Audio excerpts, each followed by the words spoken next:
very good afternoon, ladies and gentlemen. Thank you for joining us today. Thank you for being with us. Thank you for sparing your time on a Friday like this to listen to the money conversation. I come bearing greetings from the Mr. Headmaster Sir. He wasn't able to be here today, and I am proudly sitting in for him. So I'll kickstart with a presentation to show the numbers and why NSSF actually chose to spare time and speak to its members about financial literacy. So NSSF does financial literacy for three reasons. Number one is to reverse the current trend of statistics. That's a short-term span of the benefits that are paid out.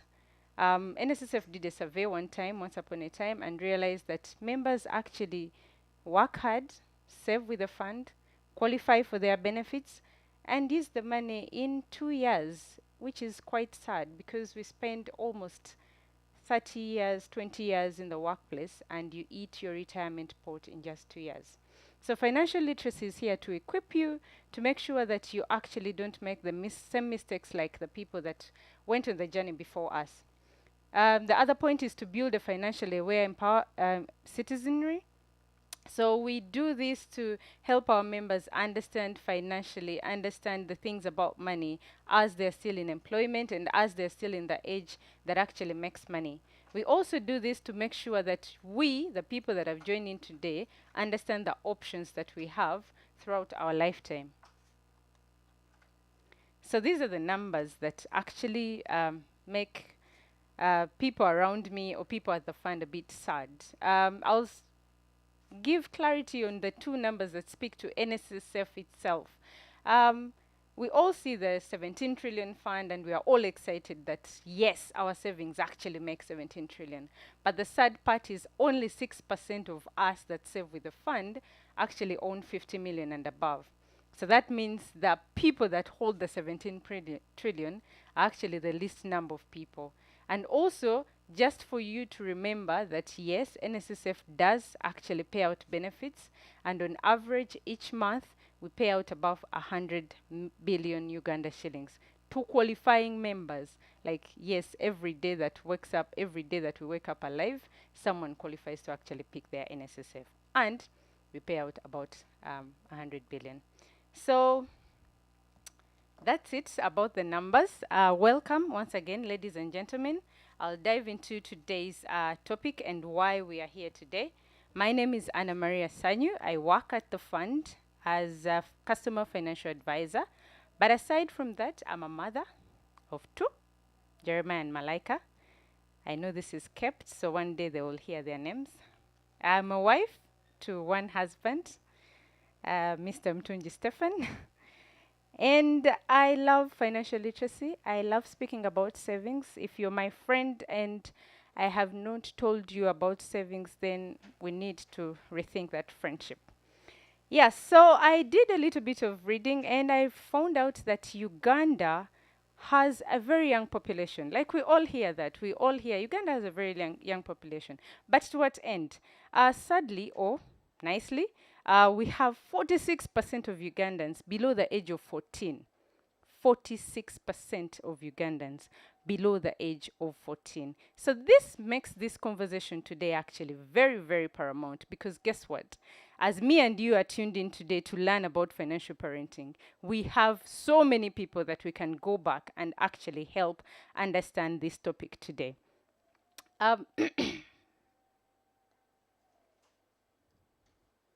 So what is a parent, or what do you understand when you hear you're a parent?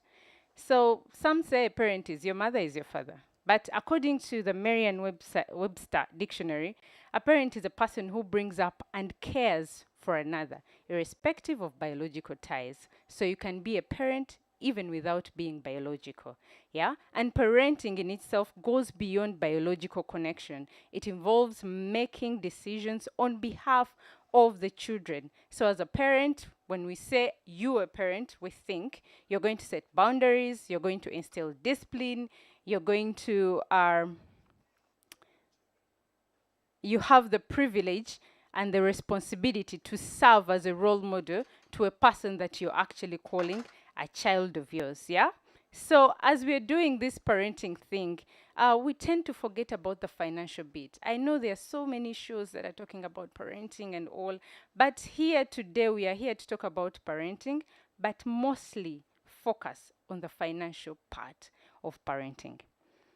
We all share a common dream as parents. We all have a dream and we all wish our children do better than us. They surpass our achievements and they do better. I keep joking that if I get a master's degree, I'll probably not get a PhD because I want my kids to get a PhD. Yeah, I want them to be better than who I am. So we want, when you give birth, when you look at your own child, the things that you wish for them and dream for them are beyond even what you've ever imagined in your lifetime.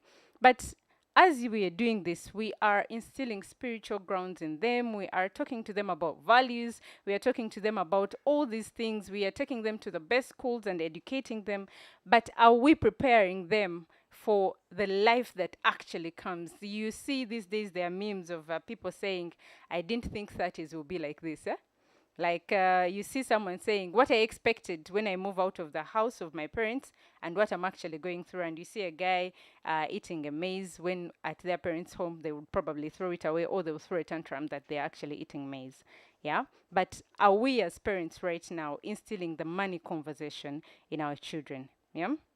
So today we gather to hear and explore the financial sacrifices that parents make for their children, and we want to derive from all the experiences from this distinguished panel what they're going to share with us today. But I have a few questions that came in my mind, and question number one is: do our children truly understand the financial sacrifices that we make for them? Like when you wake up today and you're faced with a challenge and you make a financial sacrifice, do you ever think that your child, if they are faced with the same situation, they will actually make the same sacrifice? Or is it even right to make a financial sacrifice? Yeah. As parents, should we financially sacrifice for our children at all? Is it right? Does it show lack of preparation? Does it show not being financially literate or what? The panel today is going to demystify all this. Is financial sacrifice a form of financial illiteracy? Does a parent who doesn't sacrifice financially for their children, does that make you a bad parent? Yeah? Or do the wealthy parents ever actually make financial sacrifices? Should we as parents pride in making financial sacrifices for our children? Is it such a cool thing that we should walk around and say, I am sacrificing financially for my children to have a better life? Yep. So, renowned author Barbara Katende, in her book The Money Cure, she emphasizes the importance of discussing finances even before the children start coming into the picture. So her point is start early, start talking about money even before the kids come into the picture. And as parents these days, we are trying with all these products around us, we are trying to actually prepare for our kids. We are trying to make preparations before the kids come, but have we prepared the kids enough for what we are preparing for them? Yeah, those are the things that we're going to discuss today, and those are the questions that we want to see the panel help us answer today as parents out there and as guardians and as whichever you actually looking after children. That's the thing we want to learn. How do we prepare our children to actually be better than us, not only in the things that we think we should prepare them for, but even in the states of mind of money? So today I have a very wonderful panel, very wonderful panel indeed. I know they come with a lot of experience. They come with a lot of, I don't want to call it years, but they come with too much experience and exposure to talk about parenting. They are all authorities in their own right. And to dive us into the conversation today, we have Ibrahim Gava. Gava is an economist.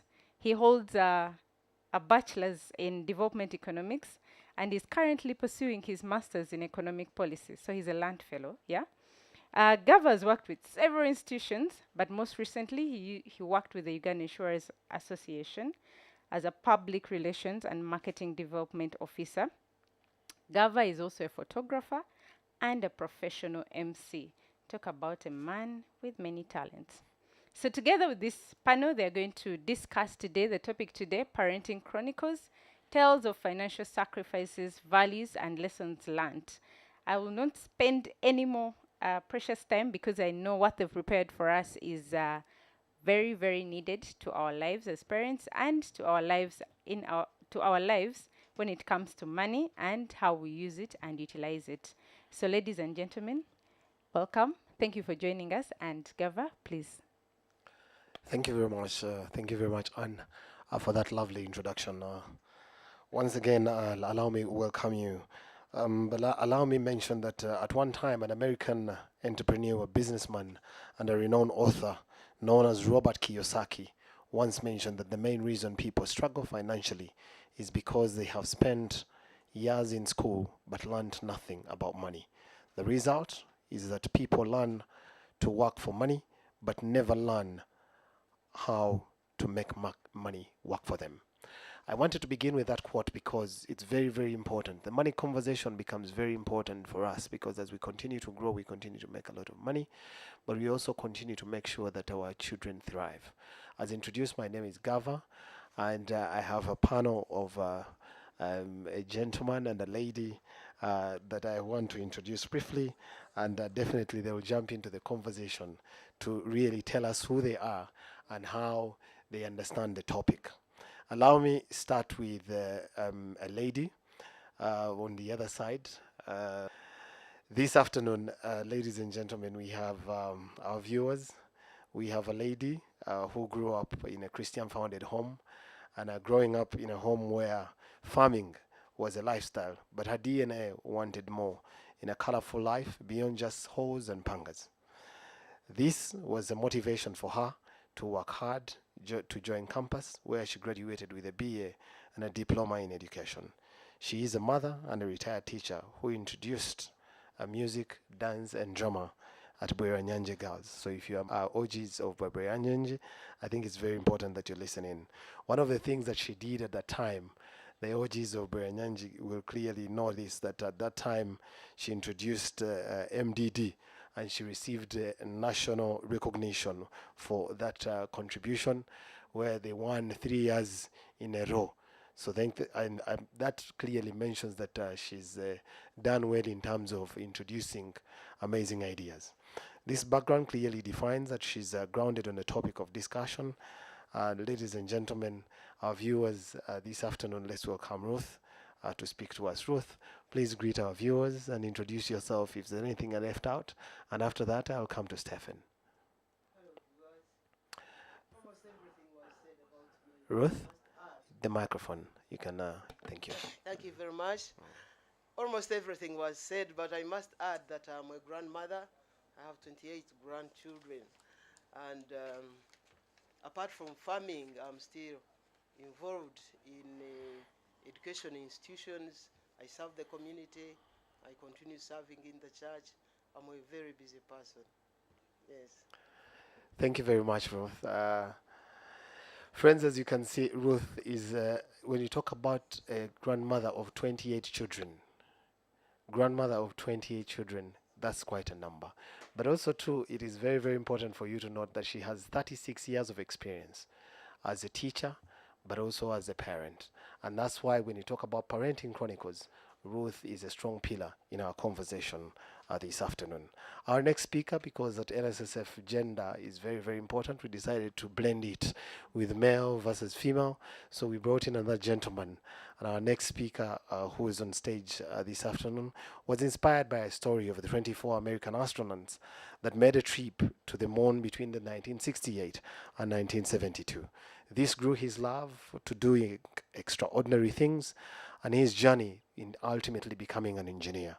From working at a cement factory in his vocation, he declared financial independence, where he started to pay off his bills right from senior six vacation. Our speaker is one that is passionate about nature, music. But when he talked about music, I'm not very particular if he loves to listen to it or to dance. Ladies and gentlemen, our viewers, please welcome Stephen. Stephen, please say hello to the people and introduce yourself furthermore. Hello. Excuse me. Hello, viewers. I'm glad to be here. My name is Stephen Langa, and I'm a married man for the last almost 39 years, and we have 2 adult children. and we are the proud grandparents of 3 lovely grandchildren. I'm glad to be here today. Thank you very much, Stephen. Ladies and gentlemen, our viewers this afternoon, the topic is about financial literacy, parenting chronicles, the tales of financial sacrifices, values, and lessons learned. We are speaking about money. Allow me to go back to Ruth to share with us about the topic, financial literacy. What is it about? Do you think it's very important for us to talk about it? I think it's very important because life revolves around money.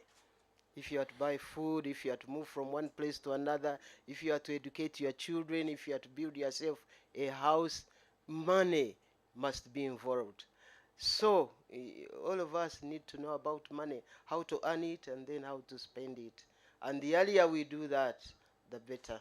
It's a crucial subject. That's what I think about it. Ruth, you want to share with us deeply when you were growing up, when your parents were taking care of you. How was it like when you were growing up in terms of how you went to school, in terms of how you were surviving? How were you handling money? Are there values that your parents instilled in you? Did you grow up in a place that had a lot of money? Did you grow up in a humble background, like many call it? So people can understand deeply who Ruth is as we continue to speak about money today. As I grew up, there wasn't a lot of money around, but we didn't care much because there was food at home, we had shelter, we had love, we had parents. We didn't care much about money. And we got on. Then the little we got, we were very careful to use and value. We could watch our parents sacrifice a lot to get a little to send us to school, village schools. Yeah. All right. Now I'll go to Stephen. Stephen, you want to tell us about financial literacy, your understanding, and why you think it's very important for us to talk about the subject matter today. Yes, money is a very, very important thing. And managing money is a skill. Actually, it's a life skill. You know, life skills are skills that you need to survive in this world. Yes, if you don't have life skills, you will not make it. And managing money and handling it is one of those crucial life skills. Mismanaging or not knowing how to manage money can actually be a very, very terrible thing. And also, not just managing, but also the attitude you have towards money is also very, very, very important. Because money, like the book of wisdom says, is the root of all evils. So while money is good, money should be a servant, but not a master. You know, I did electrical engineering, and in electrical engineering, we always safety comes first. And we say in electrical engineering that electricity is a bad master, but a very good servant. Yeah, so money is a good servant, should never be a master.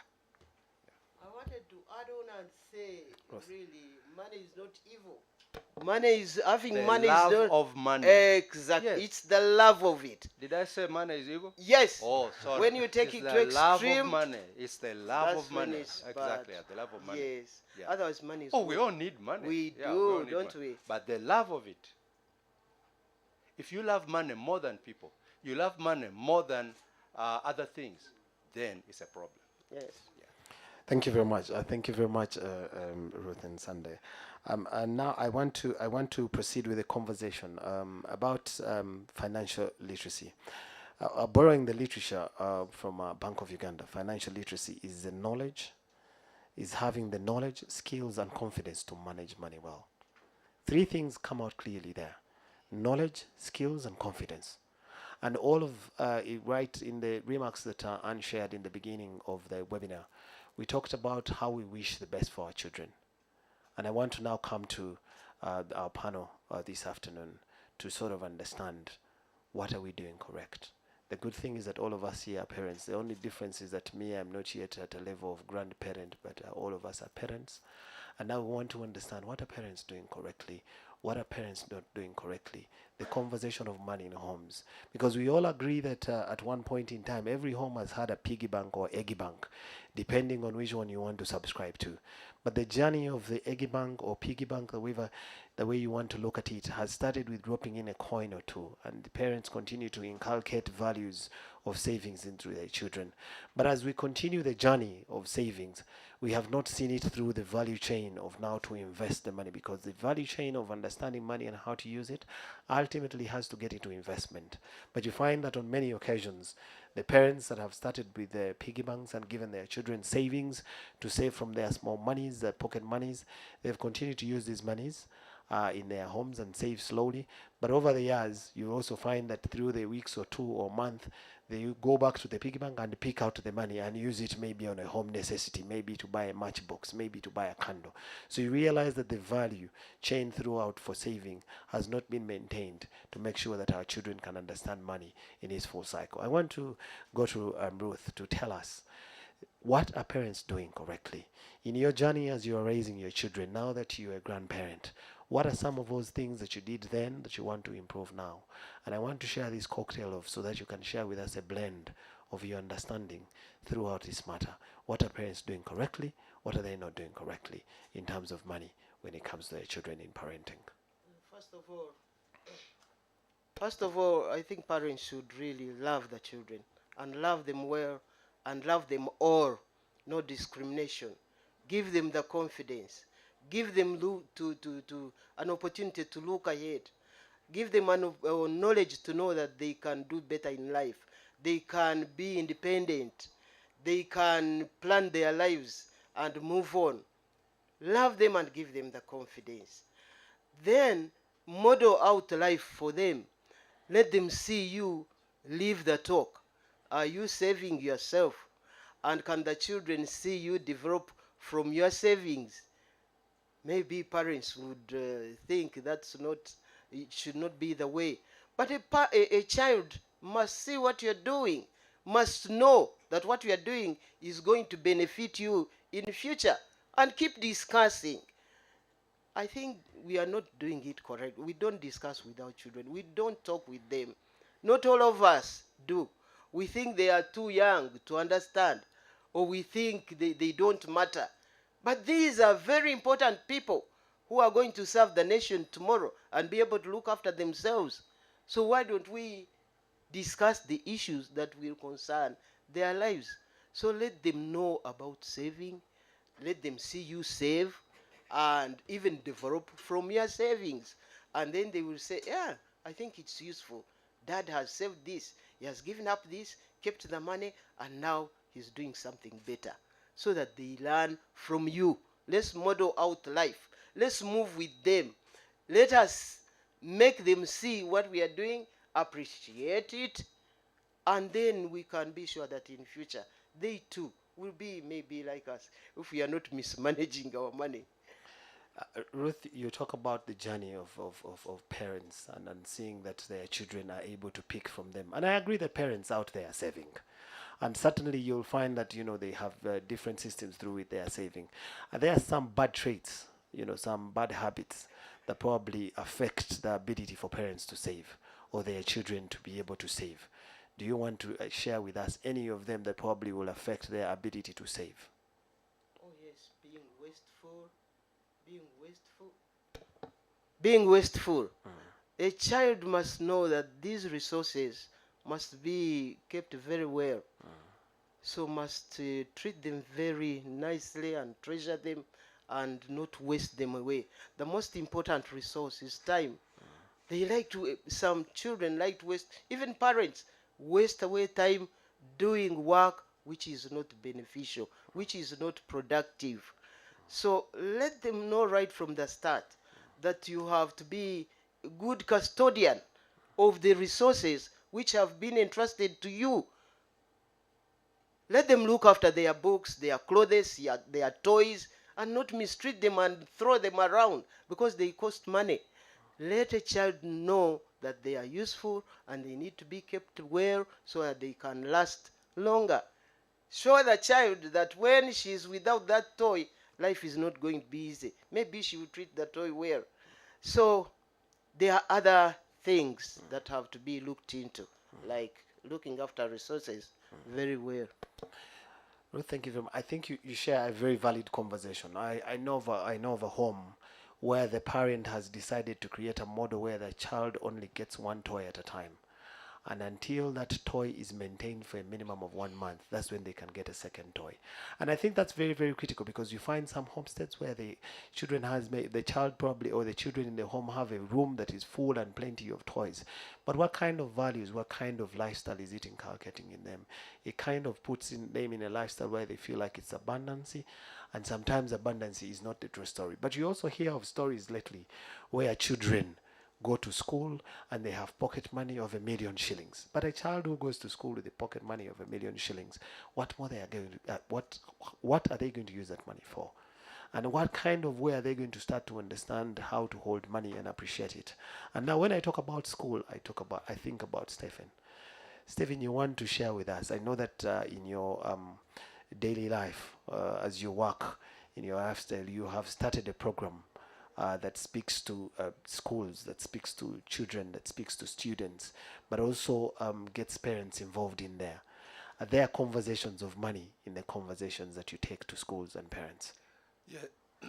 Yes, there's conversation of money, but but money should not be looked at or handled in isolation. Money is part of life, part of all of life. And in parenting, if you want your children to really benefit from your parenting lessons and what you want to teach them, is you need to connect with the children. You need to have a relationship with them. It's not just enough to just be giving rules and throw instructions here and there. There is need to connect with your children emotionally so that you can talk, you can have a conversation, you can show that you care, so that they understand, because it is said that children don't care how much you know. They want to know how much you care. When you care, then you earn in their hearts, you earn the ability to tell them things and they listen. Otherwise, if you just give instructions and you're just doing this and doing the other, but the child does not perceive that you are actually connecting with them, then they'll put a roadblock inside them. They'll just pretend to be listening or just be there in the body, but they are not with you. And at the earliest opportunity to get away from your authority or from your whatever, they'll just do their own thing. So, in parenting, just like for us in marriage, communication is a very, very important thing. And we say in marriage that if your communication is dead, then your marriage is dead. Yeah, because communication is like the lifeblood of a body. Yes, if body, the blood is not flowing, that body is dead. So similarly, your connectedness with your children, if that connectedness is not there, your parenting is dead. No matter how much instructions you are giving, no matter whatever you are giving, your parent is dead. So that connection is the first thing I want to say to parents and to the students as well. Yes. There's somebody who told me that research was done somewhere in Western Uganda several years ago, and they were asking young people who now had become adults that your parents were telling you certain things and you are not following. But now, as adults, you realize that they were telling you the truth. What is it? Why is it that you are not listening? And they said, the way our parents were talking to us. Yes. So the way you handle, and that's part of communication, the way you handle, and like us in Africa here, we have a way of ridiculing children and belittling them and, doing all those kinds of things to try and teach them things. Now, when you do that, the child will remember the nasty things that you did, not the lesson you're trying to teach, but the nasty thing. So that's the foundation. Once you have that foundation, then now it is possible for you to teach your children whatever it is that you want them to learn. The good attitude towards money, discipline in handling money, knowing that money has value. It's not picked on trees. Yes, you work for it. Yeah, all those are things that now can follow after you establish that relationship. Stephen, thank you very much. You introduced the parenting lifestyle, the conversation on how parents out there should continue parenting. And on many occasions recently, when we were celebrating, I think, Mother's Day, one of the companies pulled out an advert that had a sando. And that sando is a mode that is used to parent in Uganda or in Africa, where if your parent is telling you to do certain things and you're not doing them appropriately, the sando either finds you on the way or you find it on the way, and then you can enjoy the music. Stephen, talking about lifestyle, how should parents handle their children when it comes to the money conversation? Should they use a model that speaks to Sanders? I used to remember my mother used to pinch my ears and pull them so hard that they would start to pain. They would get hot. Is that a parenting lifestyle that is good enough to make sure that you model the child into understanding money? Or should the parenting lifestyle move away from that kind of model to get an approach where where children can be able to be spoken to so that they can understand the journey of money and how to hold the money? Now, just as our fingerprints are different, every child is different. From the same mother, from the same father, every child is an individual. And as a responsible parent, you need to know each child and parent them according to their need. There are others who just a word, a rebuke is enough. There are others who that is not enough. You need to do something more. There are others you may need to withdraw privileges and all that kind of stuff. So there's no one do it all or one fit all, yeah, because we are all individuals. And that, for that matter, it is also very bad for parents to compare their children. Oh, you're not like your brother. Oh, you're not like your sister. You know, they are doing this. Why can't you? They are not their brother. They are not their sister. They are individuals. So each child should actually be treated in their own right, according to who they are, according to their temperament, according to their character, according to the way they listen. Then you know how to apply. And that's why it is important for you as a parent to see that you relate with each child. And to recommend that it's not, apart from these things which are done generally, you know, we all have a meal as a family, you know, and there we are talking with everyone around the table. That is okay. Beyond that, there is need for each individual time with each child, one-on-one, with the mommy and with the daddy. So that's when you will know, this one, I think a rebuke is enough. Or this one may be a small spank, or maybe, you know, whatever. So there's no one fits all. And that's why, as a parent, you need to be there and you need to do the needful. You know, that take the bull by the horn. Yes. You see, many parents today are hands off, you know, hands off. They are doing delegated parenting. I want to say that delegating parenting is not proper, is not good, because nobody will love your child the way you yourself love them. And besides, they have many questions. Yeah, you need to be there to answer those questions. Otherwise, somebody else will be answering them using different values, using different means, and you have no control over that. And yet parenting is something that is the responsibility of the parents. Yes. I wanted to Ruth, you say, want to? I'm always forgetting. You can teach the children not only through talking but by working. When you are teaching the values of work and you are taking them out and giving them a piece of work, then you teach them that work is pleasurable, that you can enjoy work, you can, and when you work, you can eat like a king, you make them a good meal. I tell you, that's a very big lesson. They've been in the garden working, or wherever they've been working, and now you are rewarding them with a good meal. Because they've worked, they've earned. So you prepare them a good meal. When you work, you eat like a king. And you can afford comfort. So you tell them, now you relax, watch a film, you know. You enjoy comfort, you enjoy luxury, but you have first worked. And then you tell them, if you don't work hard, then you will ever be poor, and you go begging, you will irritate others by begging money, asking for this and this. But when you work, then you earn money and you are able to do what you want. So let them learn by doing, and then they see the benefits. When they work, they earn money, and then they see the benefits of work. I want to add also that for my colleague that it said that 80% of what children learn, they learn by observation. Yeah.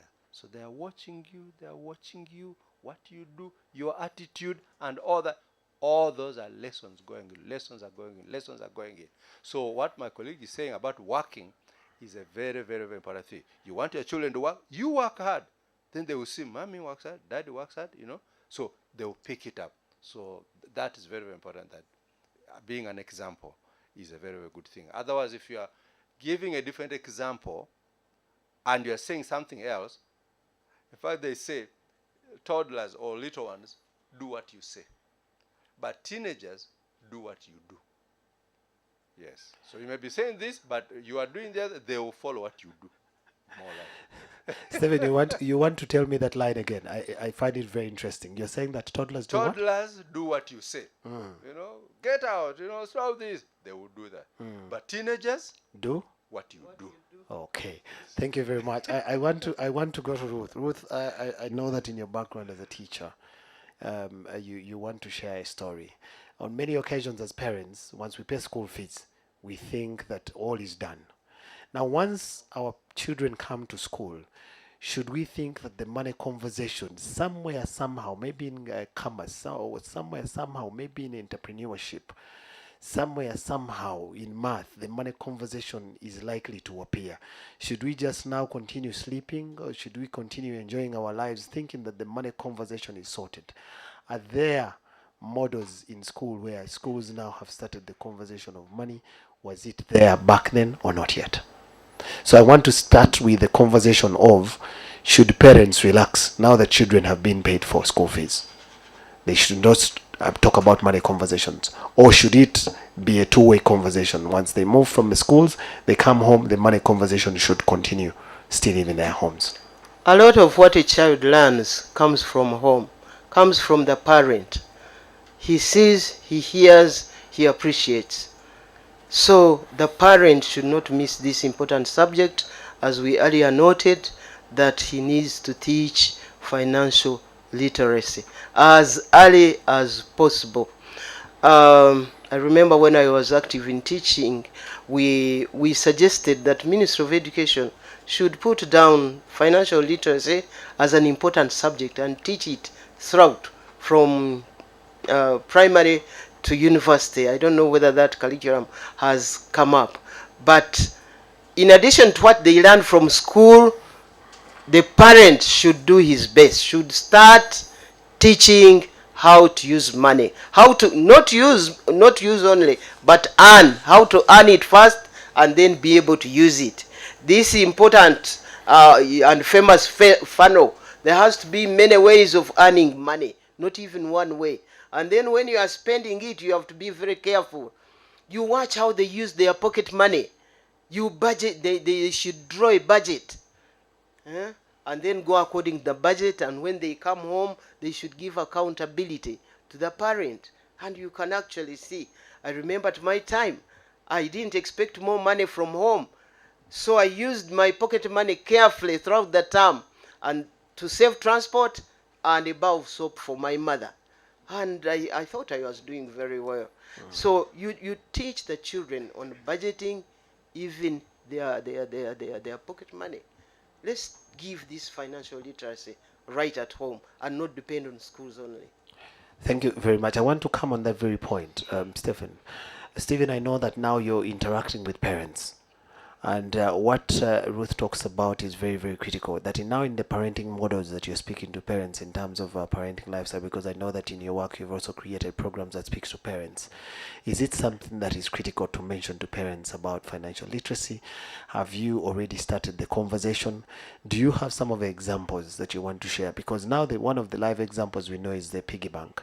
Every home has one. but does it speak to the values of understanding money to its full cycle? Yes, well, this is a topic that we talk to parents, just as we talk to them about other subjects as well. Yes, we do. And one of the things we tell them is that children need to understand the value of money. And they need to start from the time they are little. That little piggy bank that they are saving, you go to the supermarket and they want to pick this, want to pick the other, want to pick the other, and so on. But you need to let them know that, okay, I'm buying the things for the home, but you save your own money. You want a sweet, you want this other gadget or toy, save for yourself. And that's when they realize that, oh, I already bought sweets and the money is finished. I don't have any more. So you see, now the money is finished, and so you have to save again. So there you are inculcating the discipline of saving, so that they draw the connection between saving and being able to afford things. Yeah, so that's something that you do. The other thing that we did in our home is we rewarded initiative. There was work which everybody did, or every child did. Then we decided for them to get the understanding that you can earn from working. We decided that if you do something which you are not asked to do as an initiative, we will pay for that.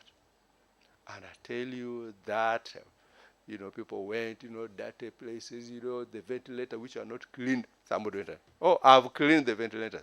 Good. So there you are teaching initiative and also rewarding it. Yes. And I remember, some friends of ours and relatives had what they did. They said, oh, you don't pay children for work, and that kind of stuff.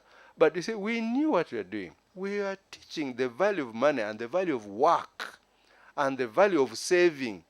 Yes, and for us, that was a way. So as a parent, you need to know what it is that you want to teach, and then use all kinds of methods, because we are, we are innovative. We are adults. We are clever. We are intelligent beings. So you use any means that you see at your disposal to pass a message. Yes, to pass a message. Be innovative. Be creative about it. So for us, that was something that we did, and it really worked out for us. And talking about budget and so on, yes, we also learned, and this is something I learned from my father. Our father would give us a certain amount of money for the term. Of course, we would spend it quickly, and it's finished. Then we begin writing at home. Oh, send us, I don't have this, I don't have the other. Our father, I gave you money for the term. Then you go to mother, what have you, all those things. But what I learned from there is I got used to living without money in the pocket. Yes. And we were also encouraged, since I was in a boarding school in secondary, eat school food. Eat school food. Nobody has ever died eating beans and posho. You see, there's now this thing where now, children are given so much money, then, they buy this, a lot of luxuries really, which let them learn to eat school food. The school knows that, this diet or this food is going to keep the children alive. So they need to be encouraged to also eat that food. You see, that's part of discipline. In life, you won't always have what you want. That's not real. Sometimes it may be there, sometimes it may not be there, but you have to move on with the life. So at this time now you're in school, you're supposed to eat the food there, eat it. Yeah, so that you don't need so much money. So that really helped us. And then for us also, we did the same thing with our children. We would give a monthly. For school, we would give a monthly because it was monthly visits. We did that monthly, and it worked very well. If you blew your money in the first week, that's up to you. But if you are asking more, then we will take it from it will be like an advance. So that way, our children learned to budget, to handle money, and things like that. So just be innovative about as long as you know what you want to teach. Thank you very much. I think that comes out very clearly. Be innovative and have a reward system. And I think the reward system is very, very important. On many occasions, parents just say thank you, but I think the reward system just has to go beyond the word thank you for students, for children to be able to appreciate the relevancy of the topics that we talk about. I want to go to Ruth. Ruth, earlier in your remarks, you talked about wastage. And of course, it comes out now also in Stephen's conversation in terms of wastage and trying to be able to handle resources. On many occasions, while we're still in school, you'd find that the shoes that we used to attend class, some of the students used to play football with them.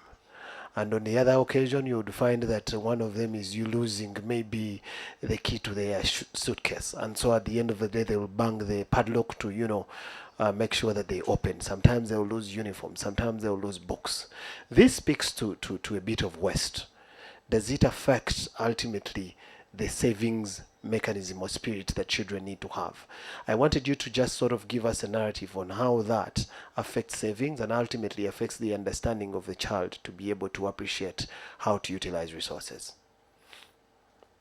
Thank you very much. All along, you are with the child. You are planning together. You are spending together. You are interacting together. So if he comes out with wastage, you face it. You tell the child to face it. Instead of having uh, these resources taking you for long and you gain this or the other, now you have nothing. And you are going to spend the rest of the term without. So that they learn to plan carefully and keep their resources very well. Instead of buying more books, you could have used that money to buy him another shoe. You keep explaining. As I said earlier, well, parents have to model out life, show real examples. That's when a child will appreciate. Resources are money, time is money. That shoe you are mistreating is money. And if you lose it, then instead of achieving what was next on your list, you are going to forfeit it because the parent is going to dish out more money for that shoe which you didn't look after very well. So the parent has to be more intentional. But I wanted to add on one of the things parents should do is to encourage their children to read financial literature. We buy all sorts of books. Why don't we also buy them financial literature, books that talk about financial matters? Yes, it's very, very important because these days you are either informed or you are left behind. So they have to read, they have to be educated.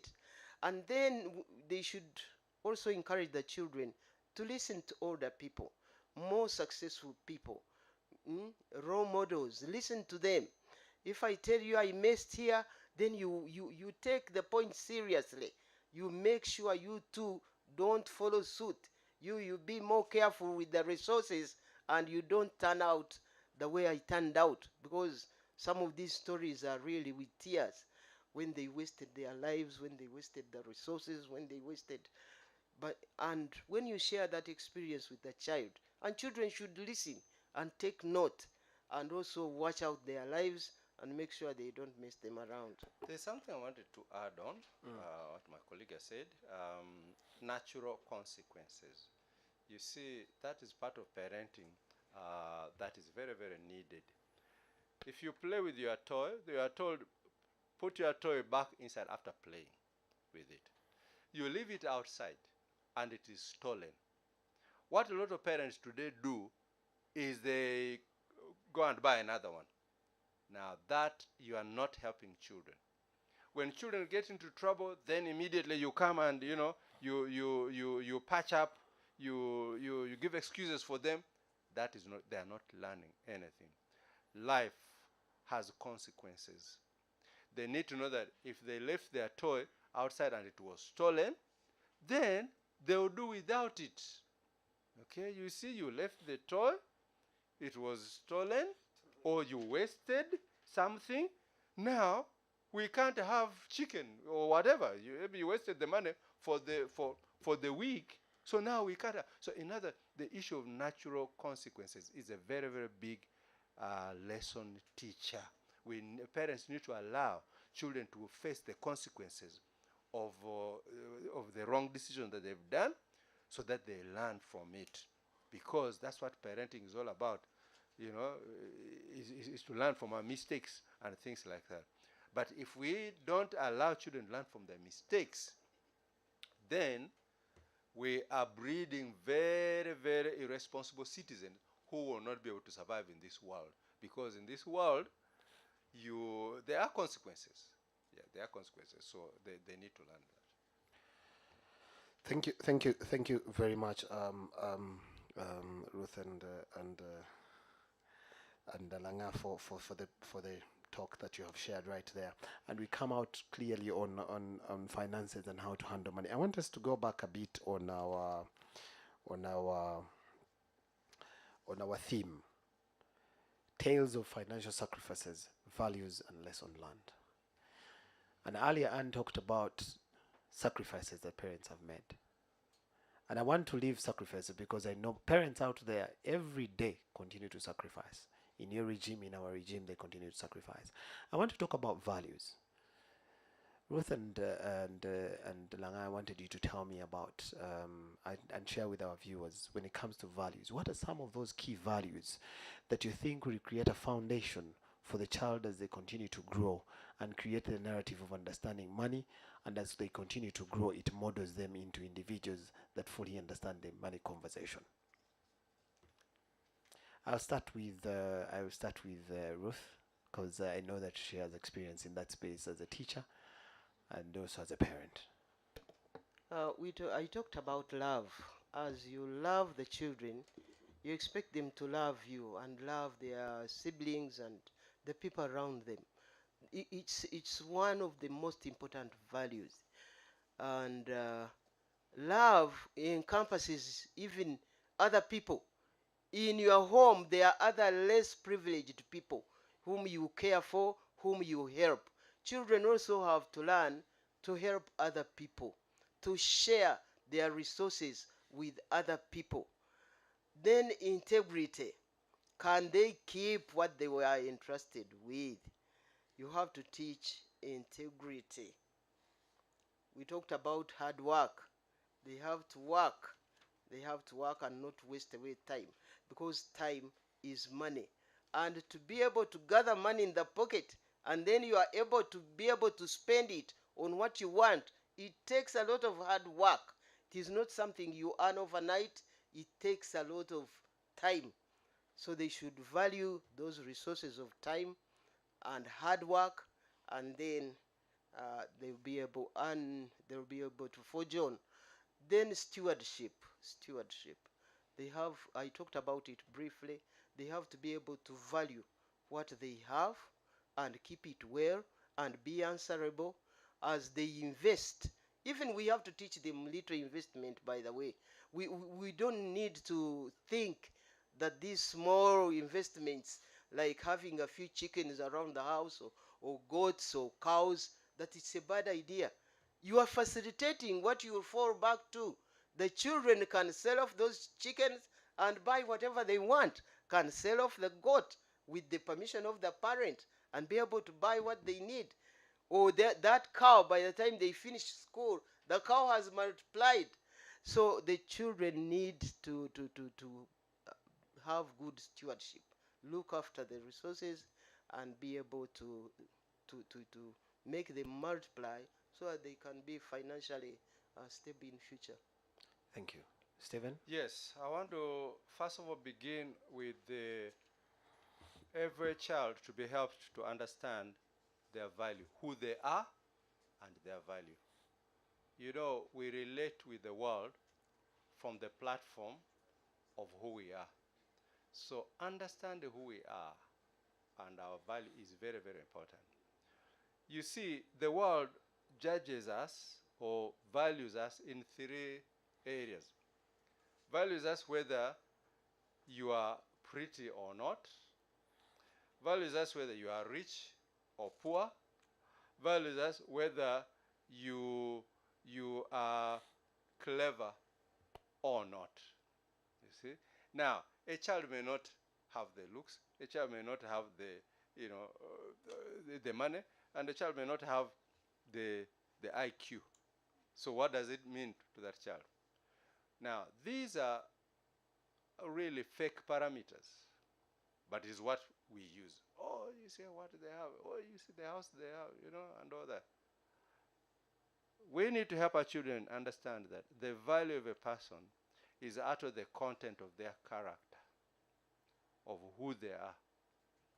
That internal wealth, that is who a person is, not what these are certain. Because if a child doesn't know that, even an adult, if they don't know that, then you will be busy working on these three things. Do I have my IQ, is whatever. Now, some of these things for a child, they have no control over. They have no control over. So the first is to help a child know that you are valuable as you are, as a child, as a person, as a human being. Very, very, very important.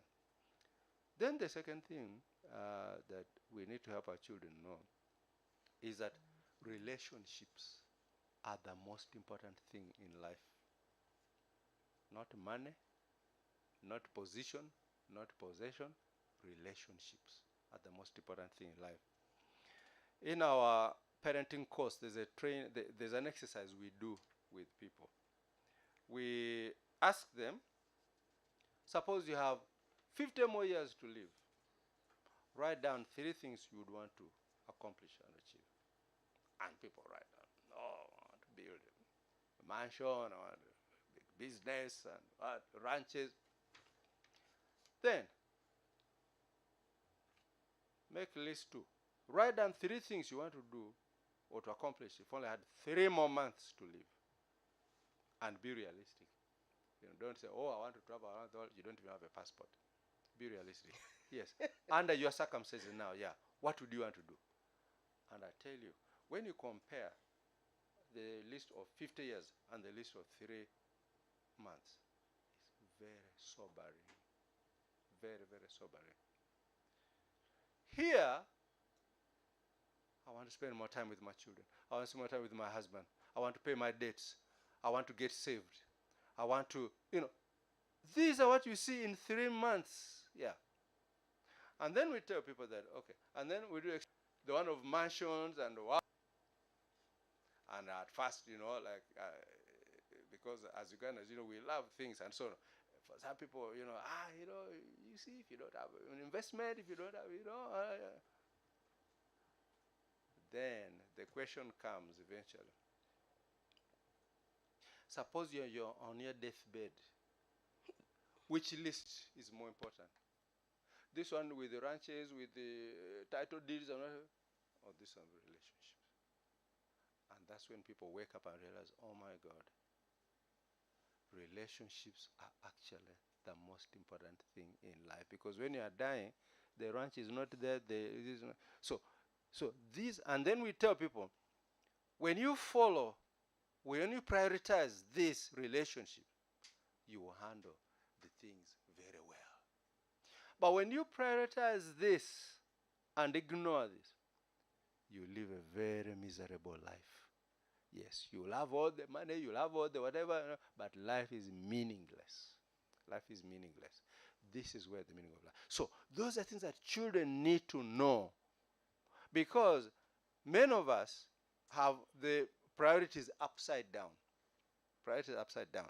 And when priorities are upside down, we see what we are seeing in our country today, where what is not important is taken as the very, very important thing, and what is so important is looked at as a small thing. So these are things that children need to be held, so that we bring out balanced human beings. And another then value on money. We need to train children that the path to wealth is through saving, investment. That's where wealth comes from.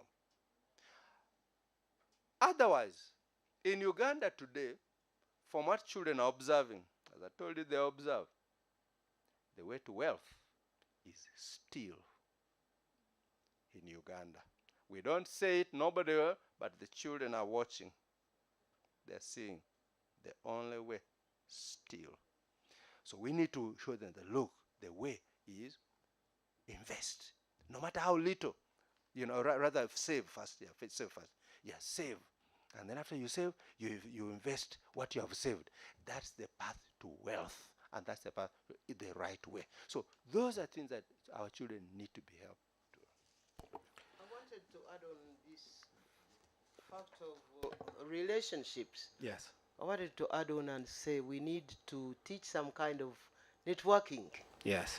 A child must know that it's these parents, it's these siblings, it's these friends, it's these neighbors who can help you along in future. Let them learn some kind of networking. If a child is planning to put up a rabbit house, really can go to an auntie who can offer some rabbits to start with, and the auntie will do it with love, and the child would be better off with the project. So let's teach some networking. We need each other to pull along. Then on the issue of relationship, I would advise parents to work with the children, to assign them with responsibilities. When my children finish senior 4, I would appoint them as farm manager. Go to the village and manage the farm. Give him responsibility. Let him look after himself. Let him learn some independence and to take decision, and then report back to me. And I would do it because they were my children. That relationship, and the child knows he is answerable to me, and it really helped.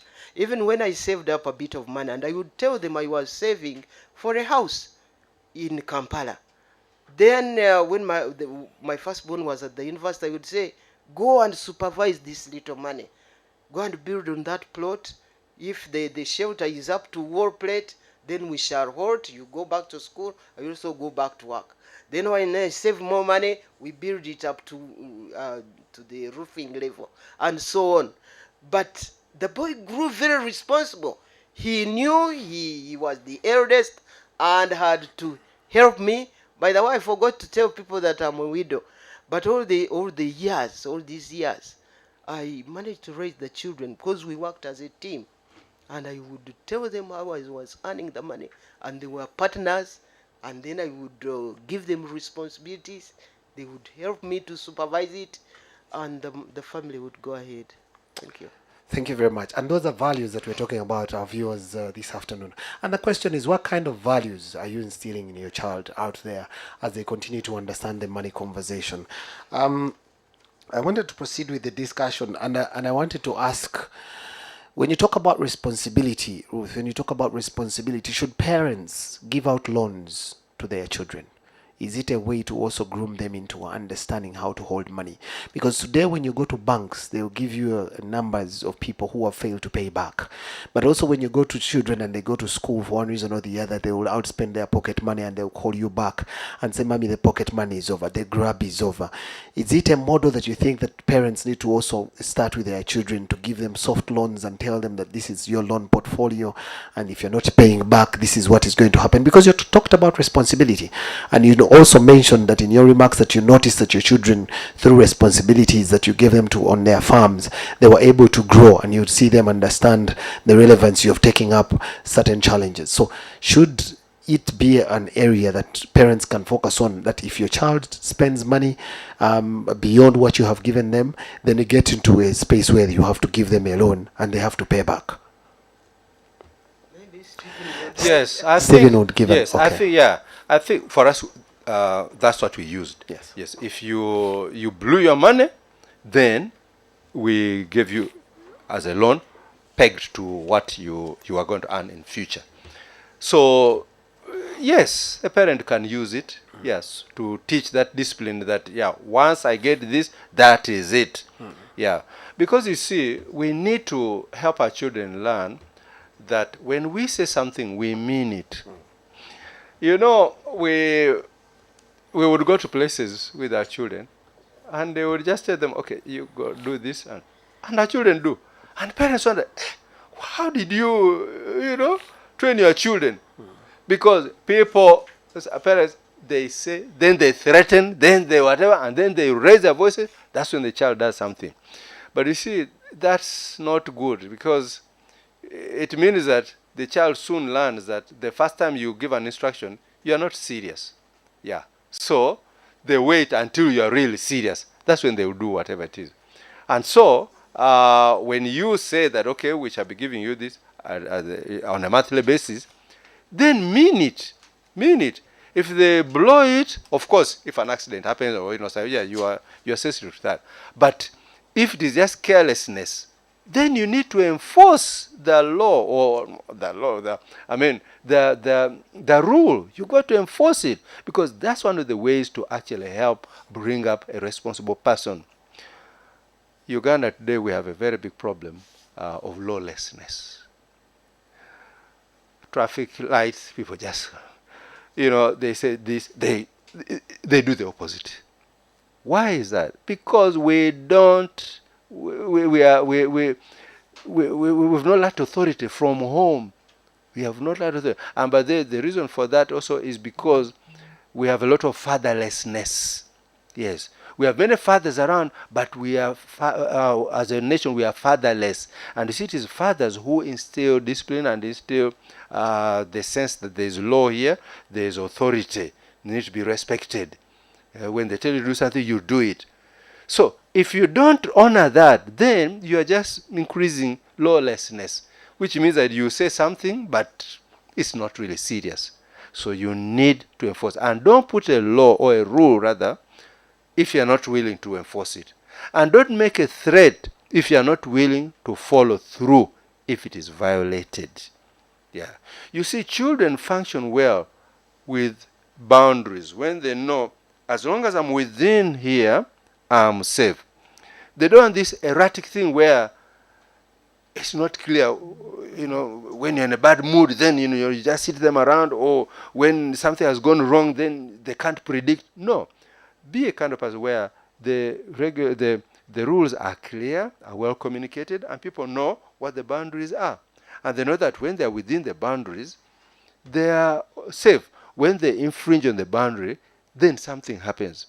So that is part of that thing of putting a rule and making sure that you enforce it, rather than make a rule and it's just a laughing stock. That is what breeds lawlessness, where you just go into life, your boss will tell you this, you just think you'll be lawless. You will be fired. Yeah, you'll be fired. But that comes from home. Enforcement. Yes. Ruth, you want to add something? Yes, I think it's a very good idea to loan some money to children, so that they know it's not their money, but they are to work it, they are to use it, multiply it, and be able to pay back. And this makes them it should make them responsible. How do you take a loan and you use it on other things? Use it on that particular item you asked the loan for, and work on it very well, like rabbit keeping. I'm talking of children, or livestock farming. Put it on that very area and work on it, feed the animals very well, and they will give you the profit, and then you will get the money and pay back.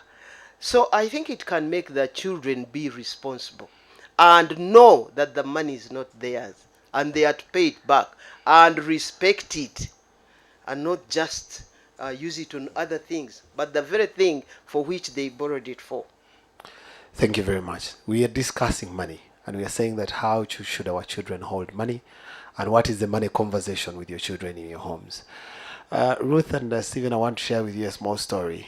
When one of my friends, just about last year, told me that their parents passed on, and they had left them property, and they were about 4 or 5 children, and after the parents passing on, part of the property was allocated, of course, to them, for everyone to have their share of the property, so that they can generate revenues in terms of creating a lifestyle. Now, one of the siblings of the 5 children later sold off the property. Part of their share was sold off. So assuming there were maybe 10 units of rented houses, maybe each one of them had maybe one or two. The property was later sold off. Today, every parent, when you ask them the question, the conversation, they say, I am working for my parents. I'm working for my children, sorry. For every young parent out there, even if they are old, every day the conversation is, I am waking up to work for my children. And so I want to ask, should parents out there sacrifice to create inheritance for their children, or just merely educate them? I want to say that while you are working for the inheritance of your children, working for the future, you need to be mindful of the now and the present. Because the scenario that is most rampant is a scenario where the parent is so busy working for the future of the children to establish all those properties and units and so on, but is not relating with the child now. And unfortunately, when the time comes for them to pass on, this property is available to the children, but the children have not been given the wisdom on how to handle those things. I mean, I know of cases also where, a gentleman really was really rich, those days of coffee and so on and so forth, but he did not really parent the children properly. So when he passed on, before his body could even rot properly, the children had sold off all the things, and just taken off. So the most important, we should give priority to, first of all, giving our children wisdom and parenting them in the now while you're working on the future as well. In other words, let this issue of working for their future not take you so much that you're so absorbed there that you are ignoring passing on those messages and those lessons that they need to learn now. So you need both.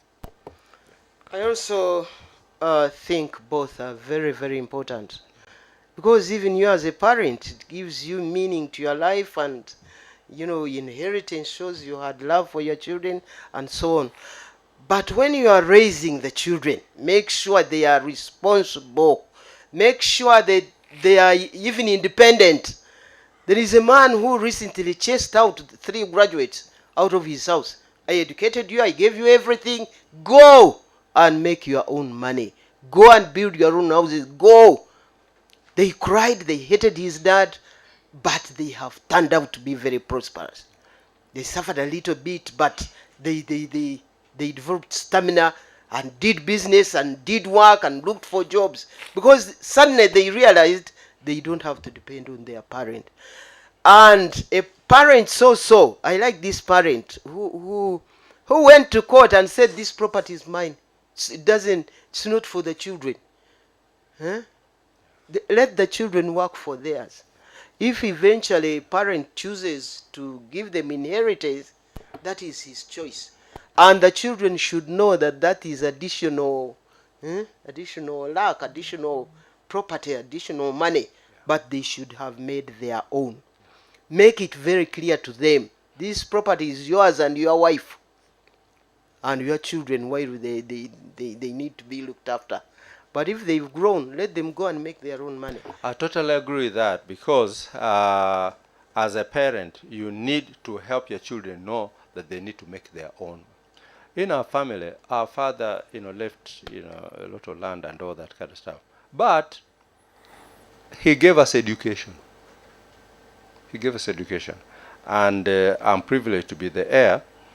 And when our father passed on in 1994, I told all my siblings that, my siblings, and by the way, when our father passed on, apart from those who are still home, the little young ones, all of us who had grown up, we were independent, and none of us was earning from father's property.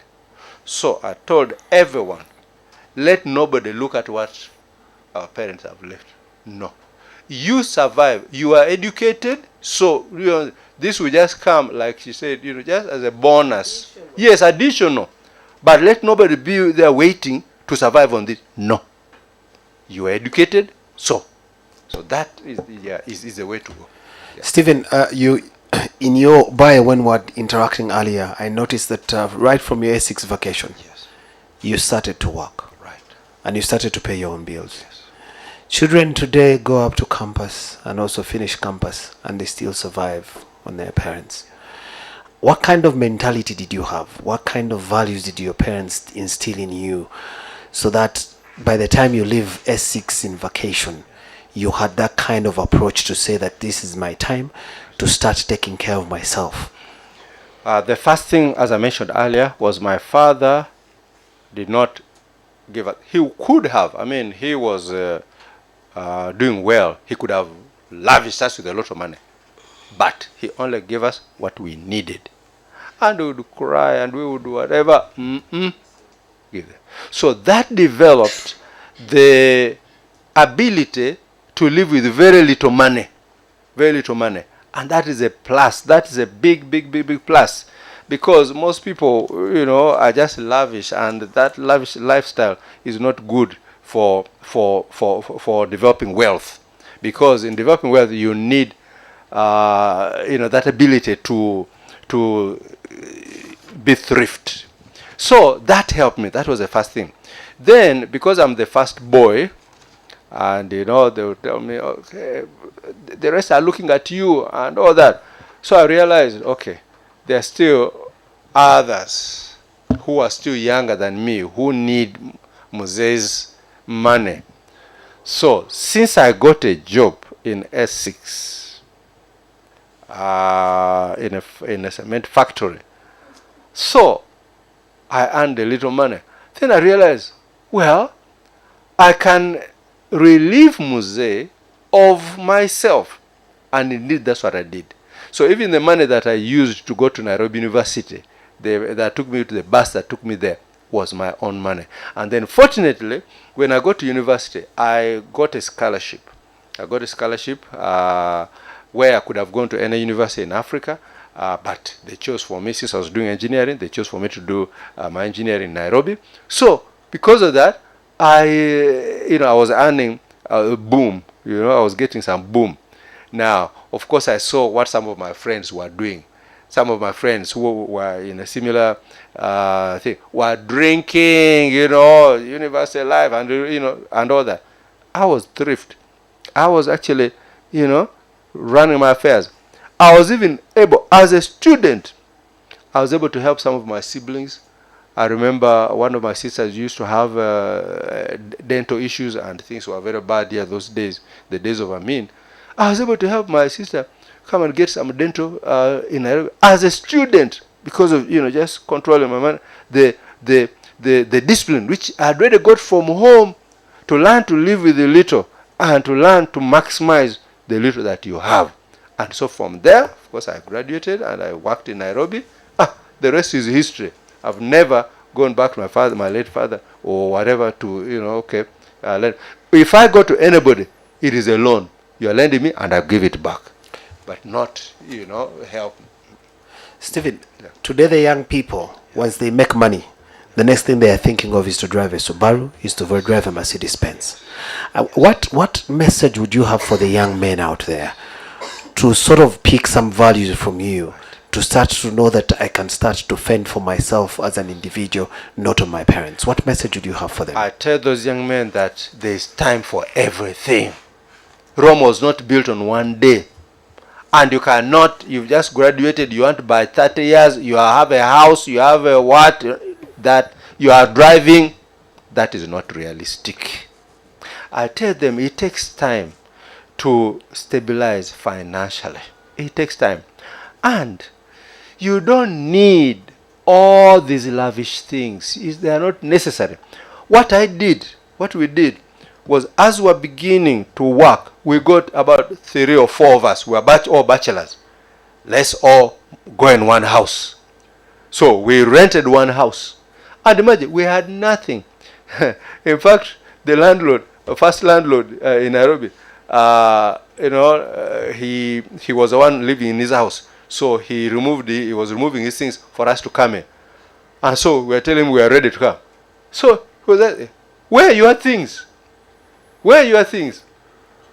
all we had were our suitcases and I think a saucepan or two. We had no chairs, we had no bed, so the man pitied us and left his couch.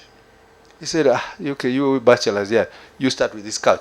So we had the landlord's couch, and we started sleeping on the floor. No curtains, by the way. Yeah, no curtains either. You would just get maybe a sheet is what you put there. So, I mean, that's how you start life. That's how you start life. Yeah. You don't have to start in a big mansion and what have you. You start, as long as you're not disturbing anybody, you are not a nuisance, borrowing money around or begging. You're not begging, but you're running your own affairs. You're putting food on the table. That is okay. That is okay. And the other thing I also tell young people, because many of them want, before they marry, first I want to put up a house, I want to buy this, I want to buy that. I tell them, as long as you can put food on the table, you have a roof over your head, and you have somebody you feel is your life, can be your life partner, go ahead and marry. You will make the money together. You will build the things together. You will buy the plots together. Because when you are two, there's a lot of synergy. A lot of synergy. When a husband and wife put their heads together and work as in unity and in harmony, there's nothing that can be impossible to them. They will handle anything. They'll be able to handle anything. So that's what I would tell young people. And I'll tell them this, that for me, it took me 28 years to enter my own house. 28 years. I was renting. My younger brothers had houses. My younger sisters had houses. And imagine I'm the heir. I'm the heir. And people in my clan would say, that's Sivilanga. You just see him there. He has no house. He has no house. But you see, for me, as the values I was talking about earlier, I knew that having a house is not what defines a person. That's not the content of my character, and who I am is what really counts. So it took us 28 years. Now, when eventually we got the house, what's the big deal? What's the big deal? Now we have a house. So what? It doesn't add anything to you. It doesn't add anything to you.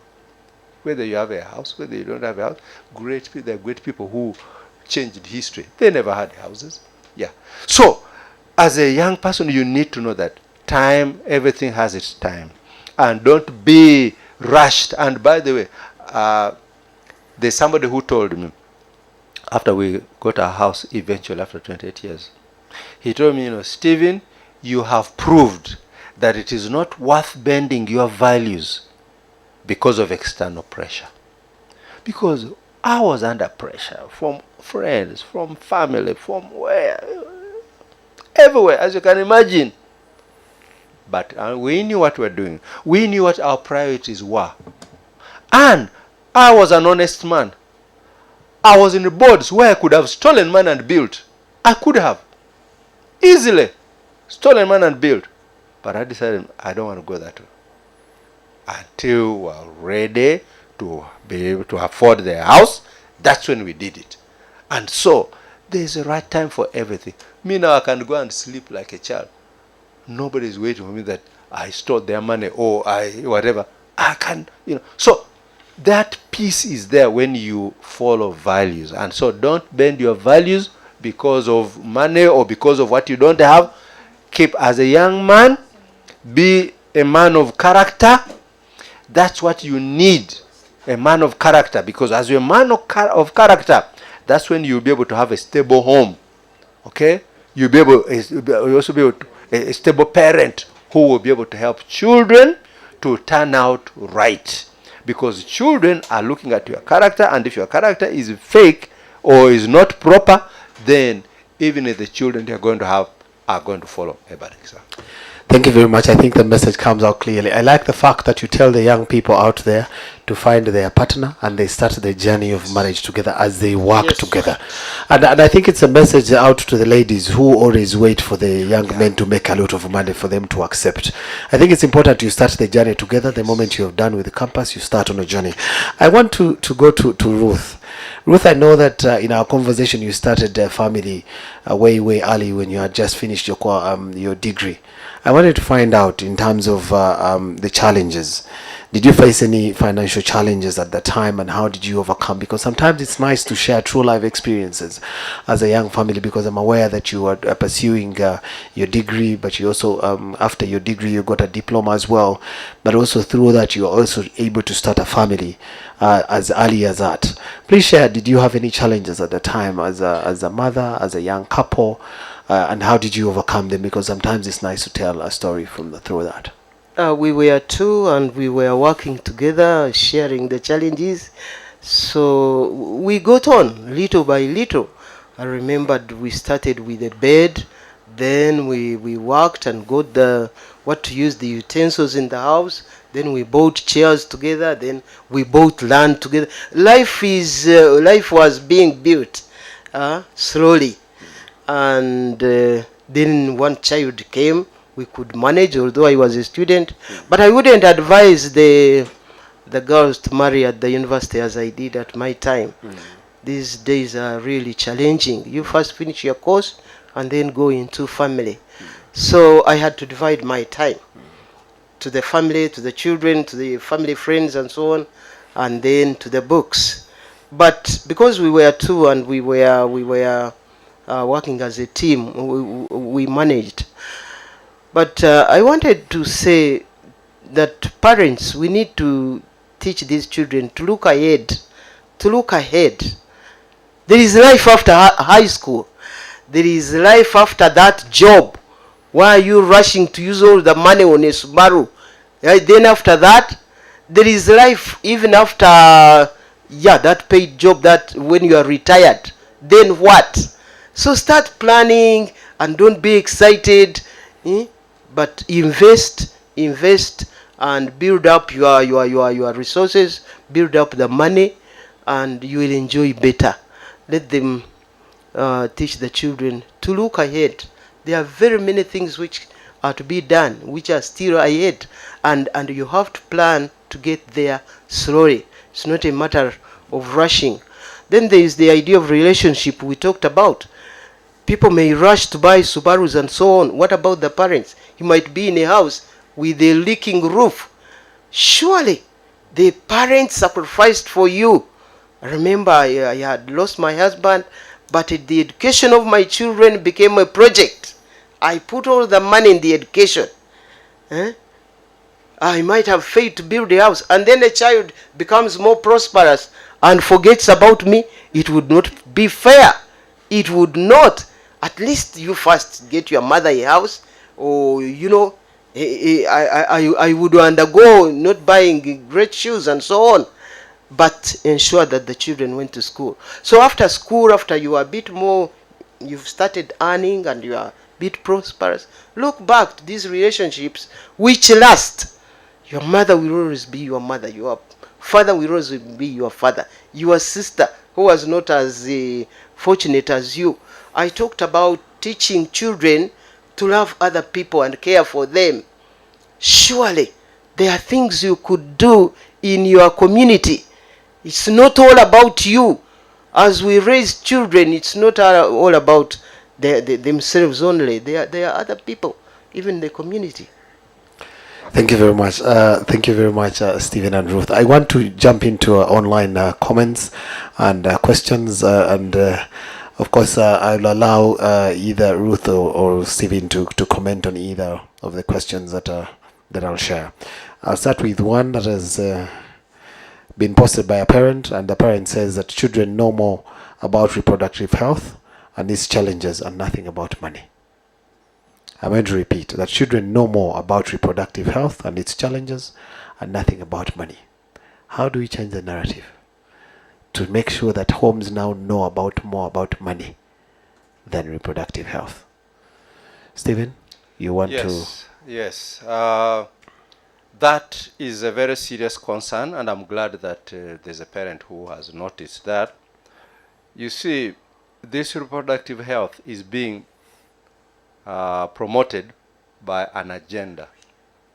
There are people who have an agenda to sexualize our children. Yes. And they use all kinds of gimmicks to justify, oh, you see, children are getting pregnant, oh, yes, you know, diseases are coming, so they need this, they need the other. When you really look deeply at all this, it is just that there are people who are pushing an agenda, and that agenda is to get children sexualized, because that fits very well with their narrative, it fits very well with their agenda and their propaganda and what have you.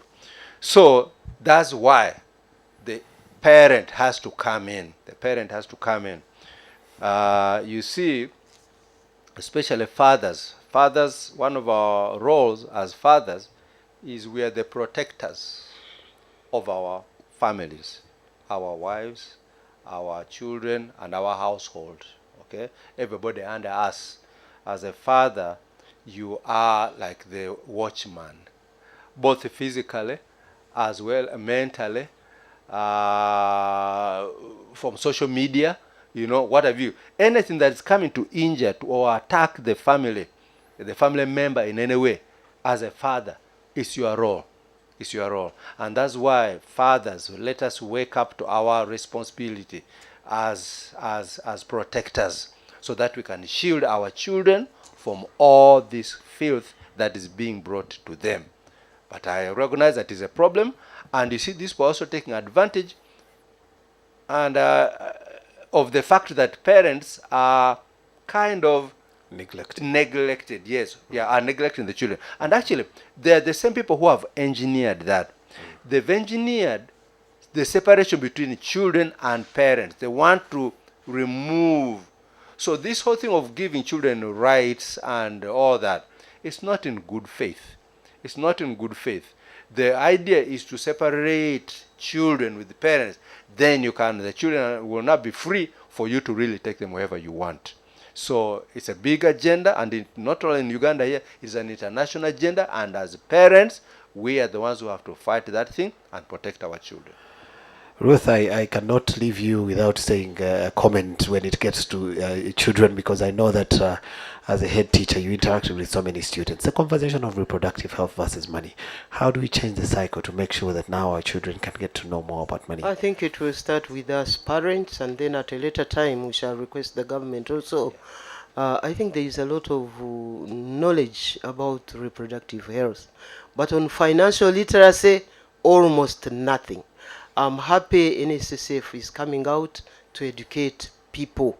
So now that we have seen the importance of financial literacy, let the parent get the knowledge and inculcate it in the children right from nursery, right from the moment they are able to understand what is going on around them, and then they raise them knowing about income, knowing about expenditure, knowing about these challenges and how to handle money and so on. So let the parent teach both, and not let the other area be dominant. You need the financial literacy. In fact, you can't separate it from these other aspects of life. So it's the parents who are to do the work of financial literacy, so that it can come up above the other. Thank you very much. Ruth, you have a question here that how did you prioritize and manage your family finances when you were a young parent? How did you manage to prioritize your family finances when you were a young parent?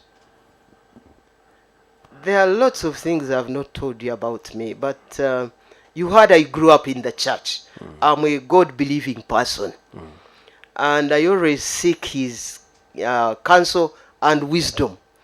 I wouldn't say I learned it from books or somebody told me, but somehow I got to know. And I had my ambitions. I told you I wanted a colorful life. I wanted to chill out. I wanted to travel. But when I started a family, I realized you have to sacrifice. And I was alone. So I had to channel my resources to make sure that education of my children was priority. The children grew, and then thereafter, I could start inviting color in my life. But I think God helped me along, really. In fact, on this point, I would encourage the parents to make sure they bring in God and the relationship with Him. If a life is God-centered, you can't go wrong. You'll always land on the right decision. Thank you very much. Quickly, because we're running out of time, Mr. Langa, the question here is that are there any financial decisions you would have done differently as a parent? You feel like now I have grown up, I think this particular financial decision I would not have taken. So do you have any financial decision or approaches that you would have done differently as a young parent when you look back today? It doesn't come off immediately, but I'm glad that we followed the path that we took, because for us we gave priority to, first of all, raising our children and giving them quality education. To us, that was more than a house, or it was a bigger priority than a house. And so we did that.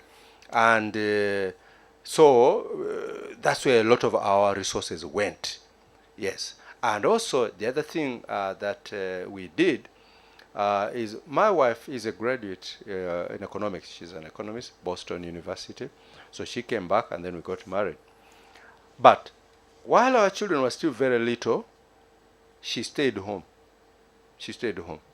And that was a deliberate thing which we decided, because we decided that right before we got married, we said once we have children, as long as they're still little, my wife would stay home. And we were criticized.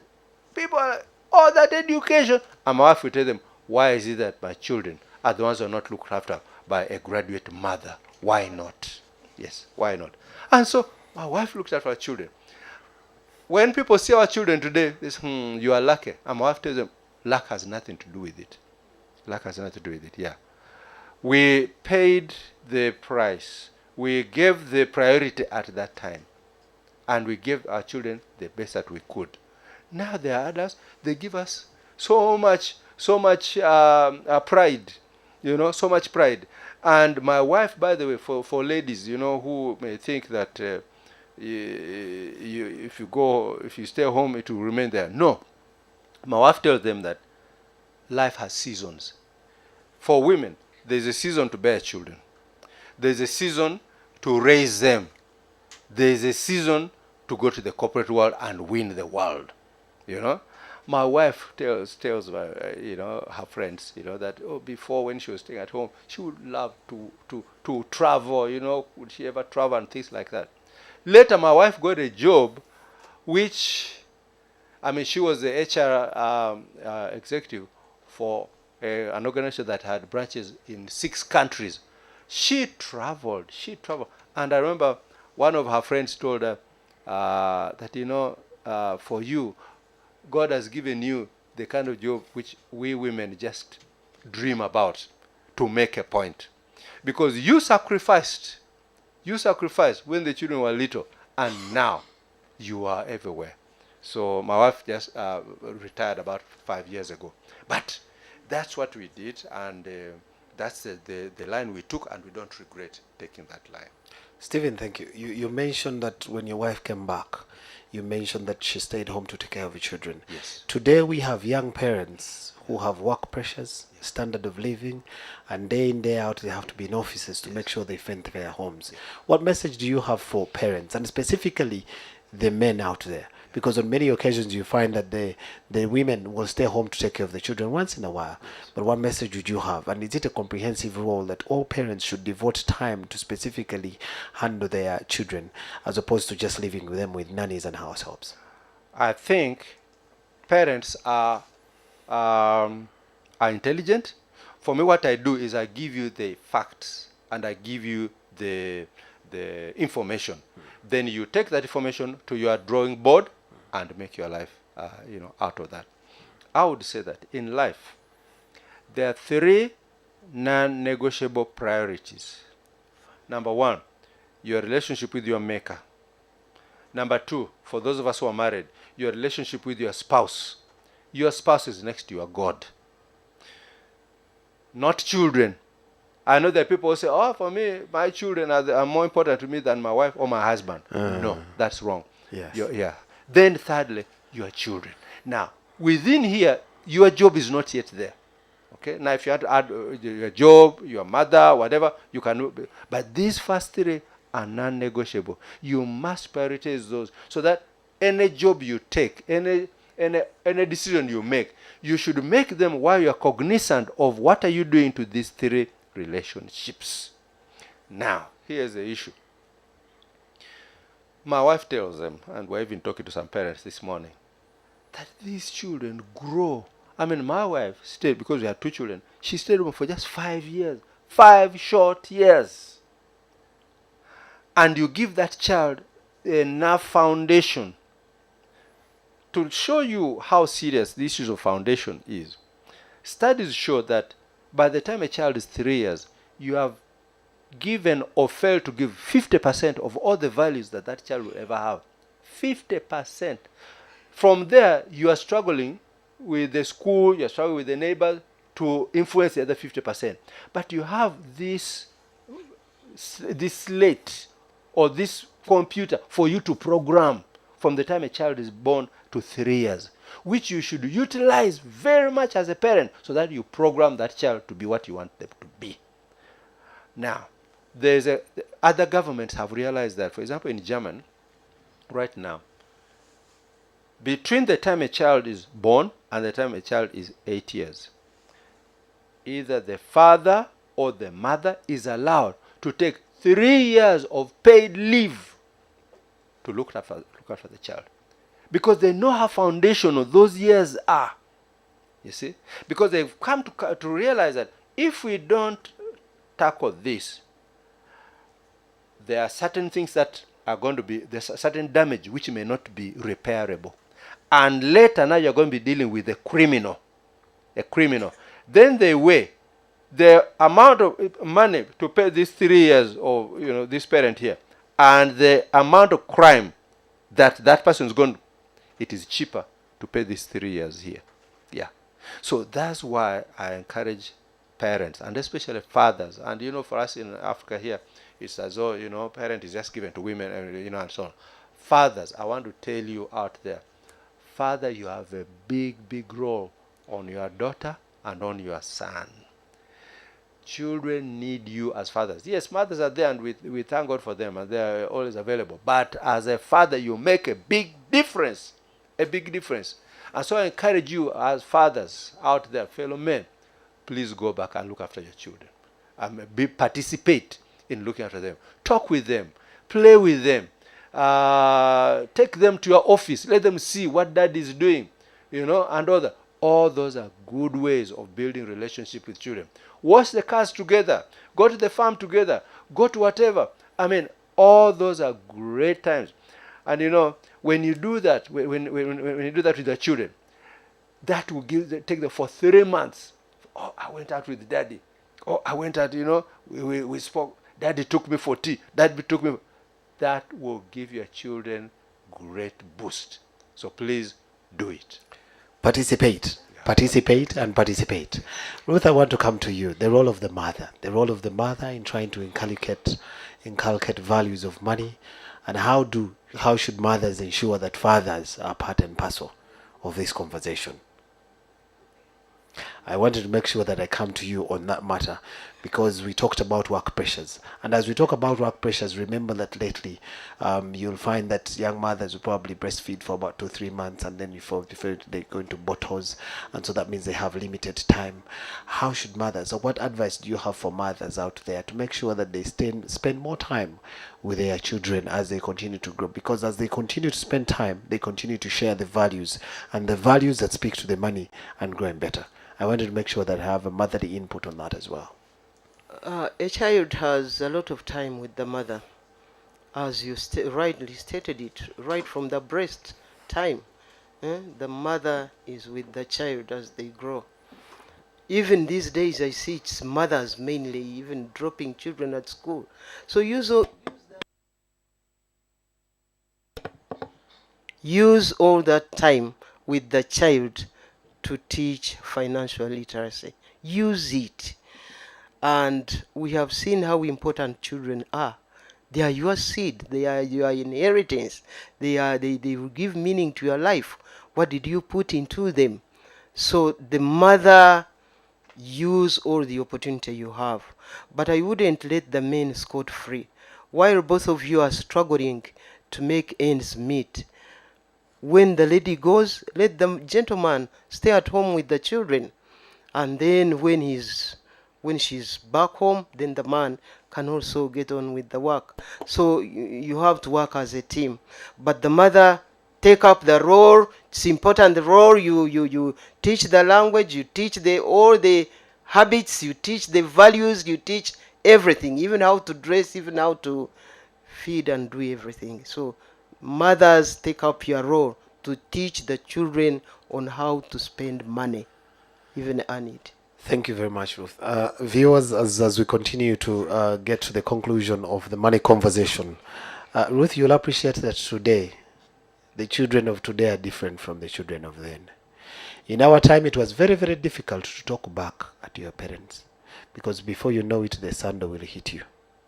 Today, it is a totally different conversation. When you look at the children and how they've been raised, they have speaking rights, they have an agenda to make sure that they stand up and speak for themselves.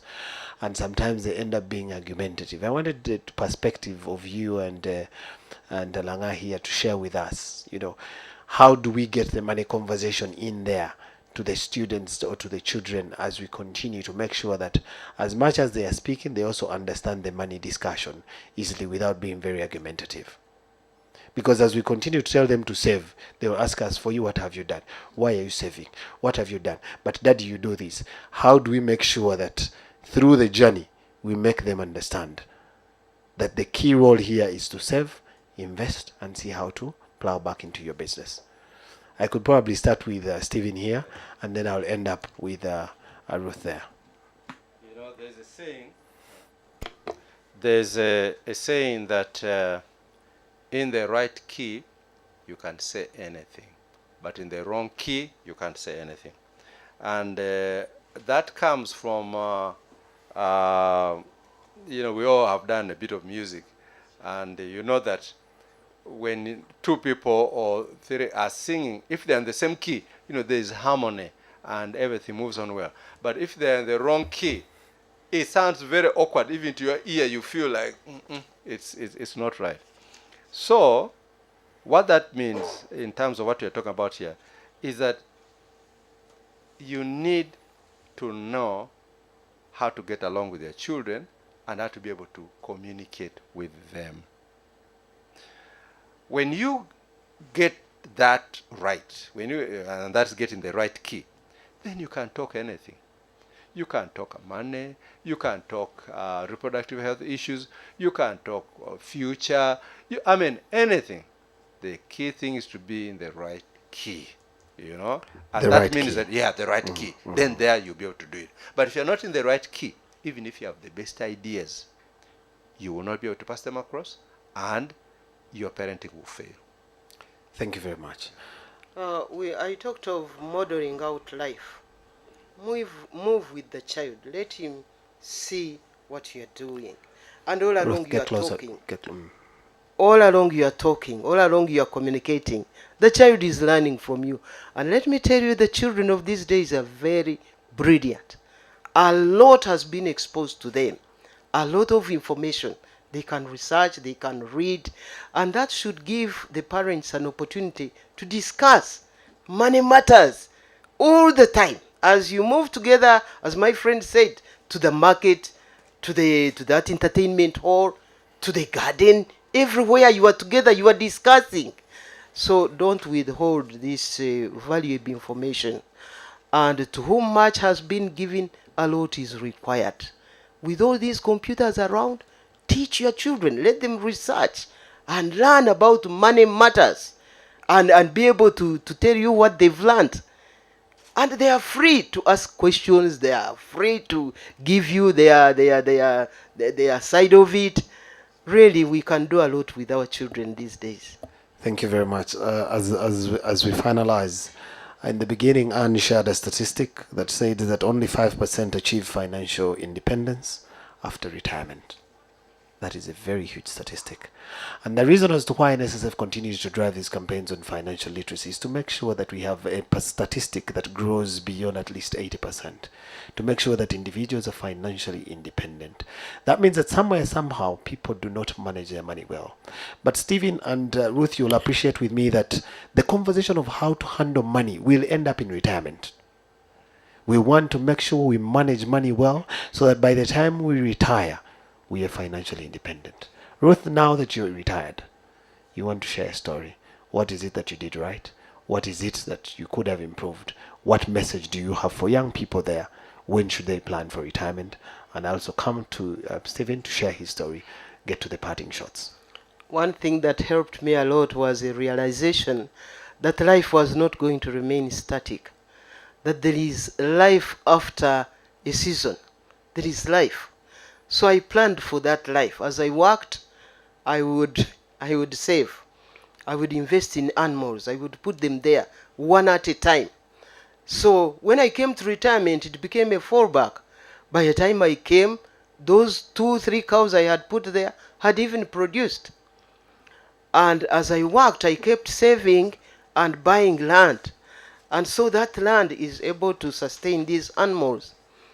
And also, I knew there would be time when I would not be earning from the government. So I built some houses in Kampala, and they are earning me money. I'm deep in the village, but I'm receiving some money.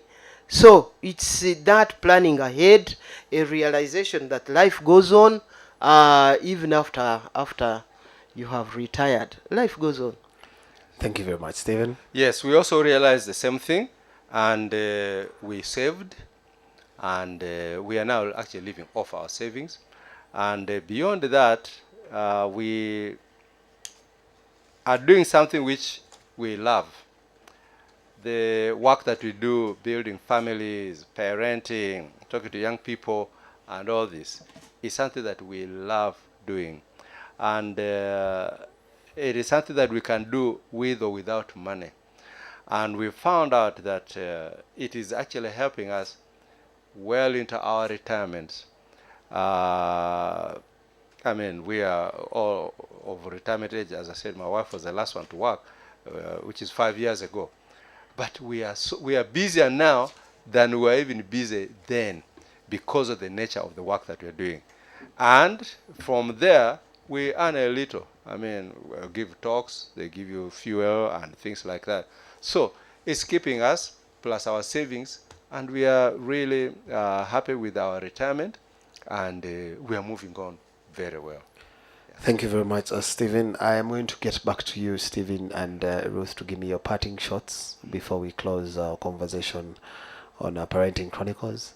And thank you very much. But before I do that, I want to share a message to the public listening out there that when we talk about money, money has a lot of components in there. It has personal financial management, it has savings, it has loans, it has investment, it has insurance, it has retirement.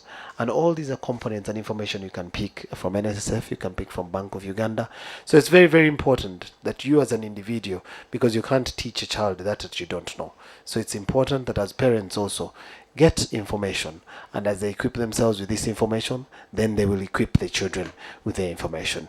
I thought that that would be my ending remark, and I wanted to come to Ruth, and then I'll probably end with Stephen in terms of parting shots. What message do you have for parents out there, and especially the money conversation? What key message do you want to leave with them as we conclude our webinar this afternoon?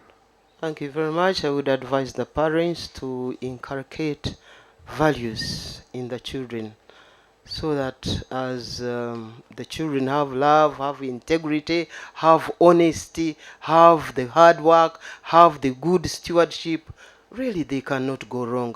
And let's model out lives. Let your child see what you are talking about. As you save, you explain with the children. You explain to the children, and then they see you enjoying uh, the fruits of your saving. Let them see as you talk. Let them see the talk, and then all will be fine. But above all, have God as center of your life, because from Him you draw the wisdom to help you make the rightful decisions. You cannot use all the money which you earned all your years and you use it in a night or in 1 month. You should surely have the wisdom to know you should invest it like this or the other. And then talk to other experts. Let them advise. Me, I really would like to hail NSSF for this move to go out and teach people. So when we are taught, let us learn and go to teach others, especially the children, right from home, so that they learn to make money and they learn to manage it well to have successful lives. Thank you very much, Ruth and Stephen. Yes, for me, I just want to say that it is said that the key to being a better parent, the key to being a better spouse, the key to being a better person is to be a more godly person. There's a way in which it gives you the characteristics that are necessary to really parent your children well, whether it is in finances, whether it is in life. It just helps a lot to do that. Having said that, I want to call upon fellow men out there, husbands, men. Your home needs you. Your wife needs you. Your children need you. Your household need you. I know we are out there busy, but you know what? You are really needed at home. I want to call on fellow men to come back home and play your role as responsible and involved parents and also as an involved husband. Thank you very much. Thank you very much, ladies and gentlemen. Thank you very much, our viewers. I hope you've enjoyed the conversation on money.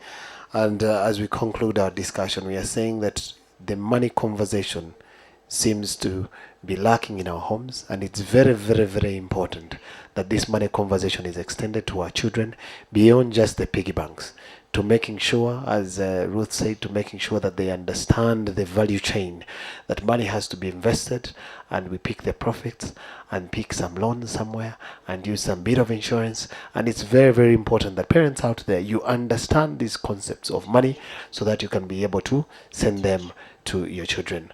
We don't want to take it beyond this. We would like to thank you very much, our viewers.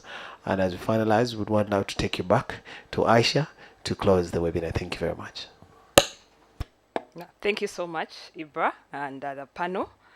You've been such a great panel, and the discussion has driven a lot of conversations. While we're at the back end team, we've been engaging with our customers on the different platforms where they've been plugged in, and the feedback is great. My name is Aisha Nakanwaji. I'm a financial advisor at NSSF, part of the team that ensures that our members get these conversations about money. I'm very passionate about socio-economic transformation, and I'm happy to be part of a team that is steering such conversations for our members and the nation at large. Yeah. As I bring this conversation home, I would like to start with a quote that I picked up from our TV presenter from the BBC, where she's called Sue Atkins. She says, "There's no such a thing as a perfect parent, so just be a real one." And like the audience, you've already seen, we had real parents here. They might not be the perfect parents, but I think in parenthood, what it calls for is to be real. The lessons learned, and to summarize what has just been shared majorly, has been on two key things where everything falls within those two aspects. The first one was accountability. Accountability was one of the very, very key things that were shared here. The panel discussed under this aspect, the aspect of good stewardship and custodianship, yeah, where the parents are supposed to be the drivers in their homes. Delegation might work for certain things in the family, but not for everything. On the custodianship part is where we bring accountability where the children should be good custodians for even the small little things they have like toys, and also the aspect of consequences. I saw Stephen was really big on consequences. The children need to learn this as well. Yeah. The other second aspect was on communication. Teach the children the value of money. And the value of money has just three aspects: the earning, keeping, and growing the money. Yeah, so most of them know how to get the money, the pocket money, but how do they keep it and how do they even grow it? Yeah, so there was also need for connection and communication. There's nothing you're going to tell a child to do when you don't have a connection with him. And Stephen, you are also big on connection and communication and mutual respect. Yeah, and as I bring this conversation home, still, on behalf of NSSF, we want to thank the audience, the panel, Ruth, Stephen, and Ibra, for steering the conversation. We are closing out the financial year today at NSSF, and everyone has been busy closing out in each department.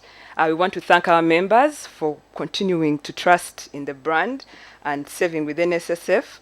We are closing out our financial year today in preparation and anticipation of a new year starting tomorrow, 1st of July. Yeah, and thank you so much, Pano. I close out still with the thought when I was trying to listen in and trying to engage with the audience back end. I realized that the parents shared their role. And I was thinking, now what's the role of the children in all this? Yeah. And there's no better place to get answers. I am a Muslim, so I turned to the Quran. And in Islam, the Quran says that the best of deeds, yeah, the best of deeds according to the Quran, is observance of prayer at its proper time. That is one. And guess what the second thing is? Kindness to parents. So as the parents are sacrificing, as they are putting along all these values for us, as most of us are parents and also we are children, the Quran says that kindness to parents is one of the, after prayer, it's the second deed. So my message out there to the audience, I know there are audience that has parents and also children. Please let's take note of this. And thank you so much for being a great audience. We are closing out now. We continue to engage on the different channels of NSSF.